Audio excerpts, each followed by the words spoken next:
আমি কোথাও ক্ষমা চাইনি। ফিমেল 4 এর সাথে যারা কাজ করছে তারা কেউ বয়কট করার মতো কোনো অপরাধ করেনি।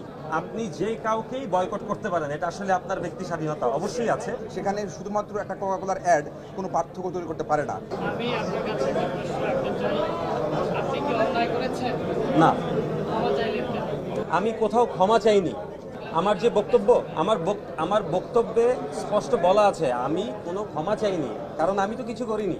আমি দর্শককে বা আমার প্রতি যারা বিভিন্ন প্রতিক্রিয়া জানাচ্ছিল তাদেরকে আমি বলেছি যে দেখেন, আমি কোনো কাজের সাথে সম্পৃক্ত না। সো আমার মেসেজটা, আমার ফেসবুক স্ট্যাটাসটা এখনও আছে, ডিলিট করা হয়নি। সো আমার ক্ষমা চাওয়ার প্রশ্ন আসবে তখন যখন আমি কোনো অপরাধ করব। আমার যা বক্তব্য সেটা আসলে আমি আমার ফেসবুকে স্ট্যাটাসের মাধ্যমে দিয়ে দিয়েছি। আমি 2 বার বলেছি, আমার দর্শক যারা আমাকে ফলো করে, যারা আমার কাজ পছন্দ করে, যারা বিভিন্ন ধরনের প্রতিক্রিয়া জানাচ্ছে আমাকে, তাদেরকে আমি আমার বক্তব্য পেশ করে দিয়েছি। আজকে আমাদের